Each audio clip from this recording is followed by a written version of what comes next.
Hay momentos en la historia de los pueblos en los que ya no se discute si algo va a pasar, sino cómo va a pasar. Momentos en los que el tiempo se acaba, en los que las estructuras crujen, en los que el hambre deja de ser estadística y se convierte en detonante. Cuba está en uno de esos momentos y hoy vamos a analizar qué hay realmente sobre la mesa, quién presiona, quién garantiza y por qué este no es un juego de discursos, sino de decisiones irreversibles. Muy bienvenidos todos, damas y caballeros, a este su canal, Al Filo de la Verdad. Yo soy Carlos García y me complace muchísimo darle a todos ustedes la bienvenida. Recordándole, apóyennos, dándonos like para poder seguir llegando a los demás, suscribiéndose a esta plataforma. Es totalmente gratis para ustedes. Dejen sus comentarios, compartan este mensaje. Muchísimas gracias. Damas y caballeros, quisiera dar primeramente gracias al Todopoderoso por este día. Gracias, Señor. Gracias a tu Santo Espíritu. Danos tus bendiciones en el nombre de Jesús. Amén. Damas y caballeros, Cuba no vive una crisis coyuntural. No es una etapa difícil, no es un momento complejo. Cuba vive un agotamiento estructural. Un país donde no hay alimentos suficientes, donde el transporte colapsa, donde la energía se va durante horas, donde las familias sobreviven, no proyectan, no planifican. Un país donde millones de personas no piensan en un futuro, sino en llegar al día siguiente. Señores, eso no es ideología, eso es biología. Cuando se corta el flujo de más de 30,000 barriles de petróleo en un país que ya estaba al límite, no se genera una molestia, se genera una condición perficia. Señores, y aquí hay que decirlo sin miedo, el colapso social y económico ya está en marcha. Lo único que no ha colapsado todavía es la estructura política, sostenida no por legitimidad, sino por control. Durante décadas se ha repetido una narrativa cómoda. Cuba no se desarrolla por el embargo. Pero, señores, la verdad es incómoda. Estados Unidos, primeramente, no está obligado, no, señores, a comerciar con Cuba. No lo ha estado, ni tampoco lo estará. Es un país independiente. Hace negocio con quien quiere. Sin embargo, Cuba tuvo al mundo entero abierto. Comerció con Europa, comerció con Canadá, con Rusia, con China, con toda América Latina. Recibió petróleo de Venezuela durante muchísimos años. Recibió recursos, créditos, cooperación. Señores, y aún así no hubo desarrollo, hubo dependencia, no hubo prosperidad, pero sí hubo control. No hubo crecimiento, sino racionamiento. Señores, por eso hoy No vamos a hablar de embargo como excusa. Hablamos hoy de presión como herramienta. Señores, y esa presión ahora no es abstracta. La caída del sostén venezolano no es solo un hecho económico, es un mensaje político. Porque lo que ocurrió en Venezuela no fue un evento local, sino una señal regional. Una señal que dice: las alianzas que sostienen regímenes autoritarios ya no son intocables. Para Cuba, eso significa perder petróleo, respaldo estratégico y profundidad geopolítica. Señores, y lo más importante, perder la sensación de que el tiempo está a su favor. Desde ese momento, Cuba dejó de estar en la pausa y entró ahora a una cuenta regresiva. Señores, aquí hay que ser claros. La presión que hoy se ejerce sobre Cuba no busca un estallido caótico.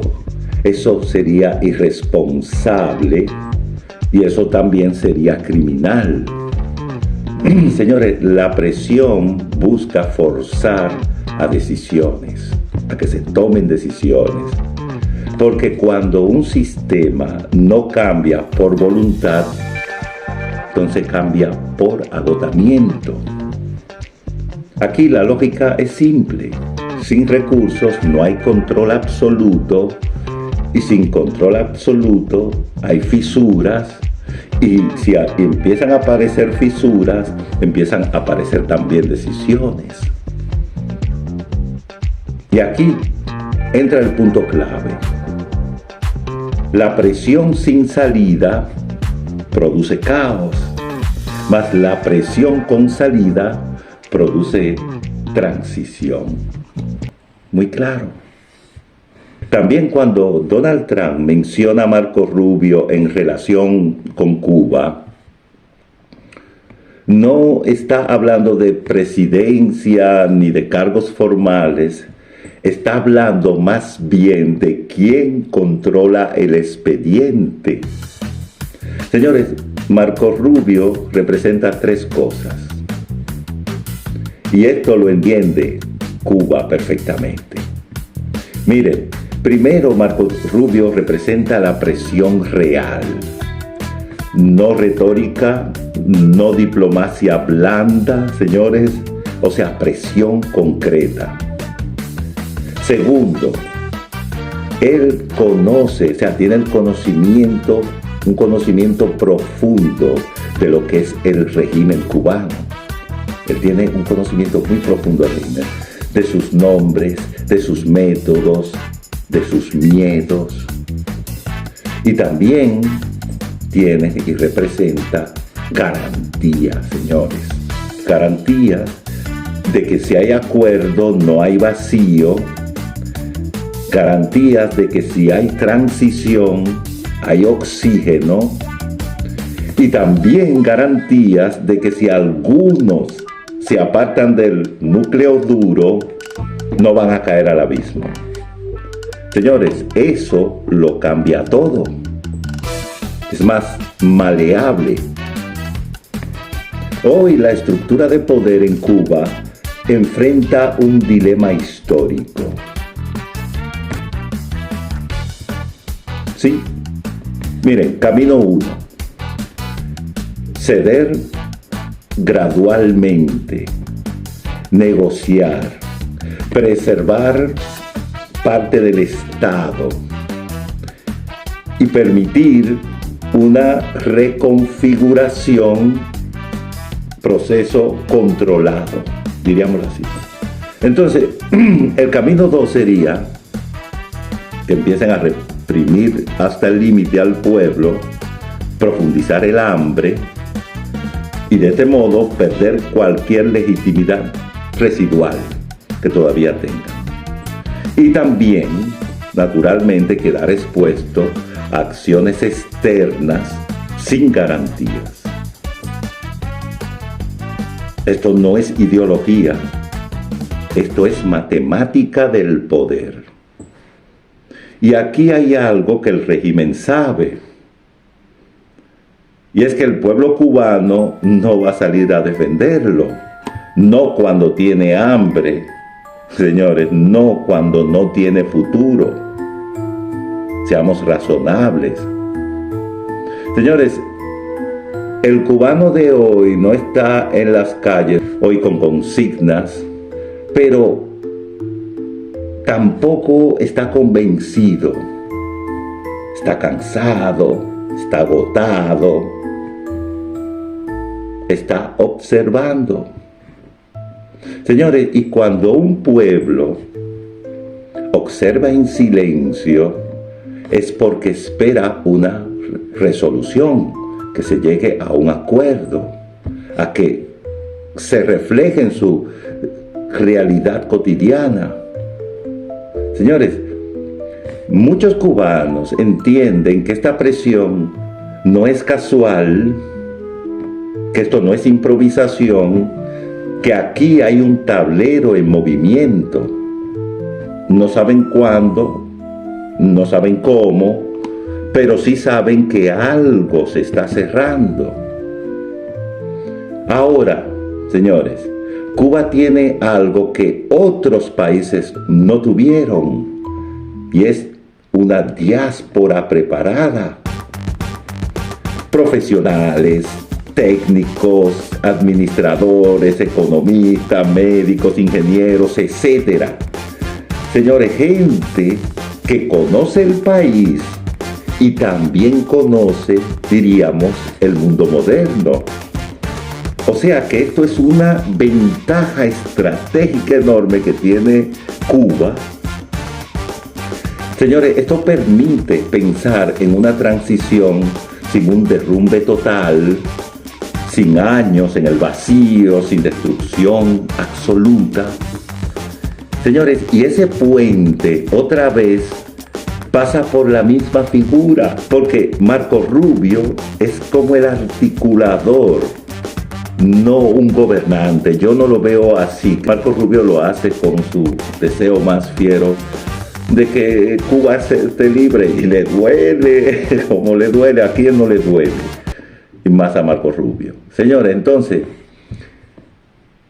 aquí también hay que tomar en cuenta los sufrimientos del pueblo cubano en este proceso.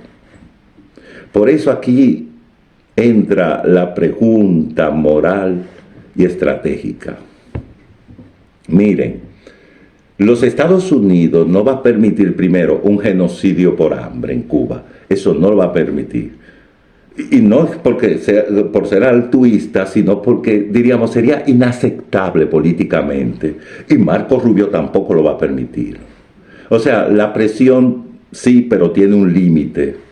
Y ese límite es la supervivencia del pueblo físico. Señores, antes de cruzar este punto, algo ocurre, o un acuerdo, o quiebre interno, o acción externa. Eso es todo lo que está implícito. Y yo diría que esto es todo lo que se entiende sin decirse tampoco. O sea que aquí hay algo, ¿no?, que no siempre se explica con mucha claridad, pero es fundamental para entender por qué Cuba está al límite. Miren, no existe un bloqueo naval formal, ¿no?, al estilo clásico. No hay una flota que impida que un barco llegue a sus costas, pero en la práctica Cuba no recibe petróleo de Venezuela de forma significativa ni sostenida. Ya eso terminó. ¿Por qué? Porque cualquier intento de envío es un riesgo total para los involucrados. Los barcos se exponen a sanciones secundarias y a las pérdidas de sus seguros. También los puertos se convierten, diríamos, en punto de presión inmediata, porque ahí es donde se dan las operaciones. Y también los intermediarios financieros que podrían mover el dinero enfrentan castigos instantáneos. O sea, eso convierte la posibilidad de abastecimiento en algo teórico, pero no práctico. Miren, y no es solo el riesgo legal o diplomático. PDVSA, la empresa petrolera venezolana, hoy está colapsada operativamente, totalmente colapsada, señores. Tiene una producción apenas limitada, la refinación está totalmente deteriorada y la logística al borde del colapso. Ahí hay satélites, rastreo de buques, control financiero, presión diplomática, todo. Señores, o sea que todo esto hace que cualquier intento de enviar petróleo se vuelva detectable y castigable sin margen de error. O sea que en resumen, no hay petróleo aunque jurídicamente no haya bloqueo militar formal, y para Cuba eso es devastador, señores, porque sin petróleo no hay electricidad, no hay transporte, no hay tampoco producción de alimentos y no hay control social. Esto no es simbólico, no es retórica, señores, esto es asfixia estructural. Porque sin oxígeno energético, el reloj del colapso corre contra el régimen. Y ninguna estructura puede sostenerse indefinidamente, eso no es verdad. Y bueno, Cuba no está ni siquiera esperando elecciones, señores, está esperando ahora más bien decisiones. Porque, señores, la presión no es venganza, es condición. Señores, y el futuro de Cuba tampoco se va a definir en discurso, sino en quién cede aquí primero. Después de la operación militar que llevó a la captura de Nicolás Maduro y la instalación de una administración interina bajo Delcy Rodríguez, la administración Trump ha anunciado que los Estados Unidos gestionará las ventas de petróleo venezolano de manera indefinida y dirigirá también los ingresos de esas ventas a cuentas bajo el control estadounidense. Señores, esto implica que el crudo almacenado actualmente y la producción también futura se van a colocar, o sea, se colocarán, más bien eso es la proyección, en el mercado internacional bajo supervisión de los Estados Unidos mismo. El presidente Trump declaró que él mismo iba a controlar el dinero de esas ventas, de los barriles entregados, y de que ese dinero será utilizado tanto para el beneficio de los Estados Unidos como también para beneficio del pueblo venezolano, según su versión pública. Entonces, ese control no significa que los Estados Unidos tienen tropa físicamente explotando los pozos petroleros. No es una ocupación militar clásica, pero sí significa el control de las ventas y del flujo de los ingresos. Y los ingresos se canalizan a través de cuentas bajo la supervisión de los Estados Unidos. Miren, Trump también ha alertado que petroleras, o sea, está alentando a que vayan, inviertan los empresarios petroleros de los Estados Unidos, ¿no?, a la industria venezolana. Está diciendo, vayan, participen, le ha dado un acceso prioritario y potencial para invertir en todo lo que sería la infraestructura petrolera. Se está también promoviendo la llegada de empresas estadounidenses para administrar el sector en Venezuela, en colaboración con la misma administración interina venezolana respaldada por Washington. O sea que esto es como el modelo de control indirecto, político y económico que tiene efectos prácticos equivalentes, diríamos, a ejercer dominio sobre los ingresos petroleros y diríamos también la dirección estratégica de esa industria. Ahora, ¿por qué retomo esto? Porque ¿qué impacto tendría esto para Cuba? Y lo está teniendo. Señores, ¿por qué? Porque los Estados Unidos ya no va a permitir que Venezuela siga dándole libremente petróleo a Cuba. Ya no se lo va a permitir. Porque los recursos petroleros ahora son utilizados también como instrumento de presión por los Estados Unidos y también de negociación. O sea que esto es una estrategia mucho más amplia. Señores, o sea que este control de petróleo se traduce en capacidad de presión sobre Cuba.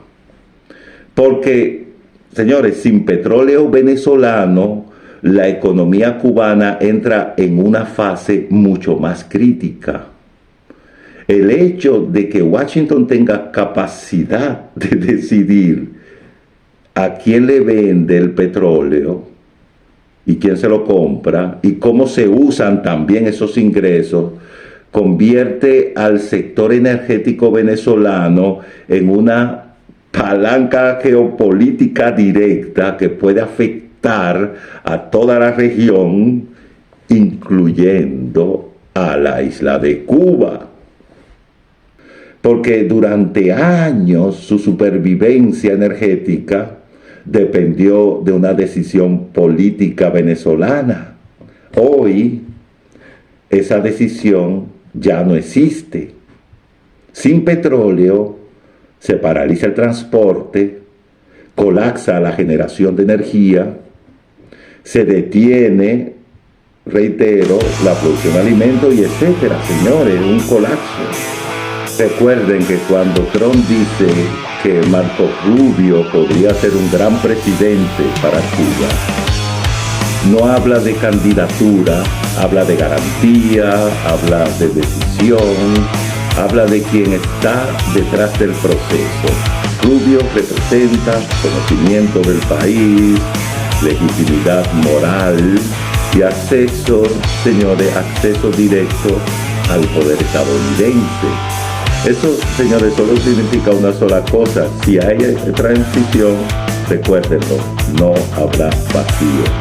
Porque los cuadros existen, los recursos existen y también esa diáspora preparada existe. Señores, Cuba no caería, se reordenaría. Dios los bendiga a todos y será hasta la próxima. Muchísimas gracias.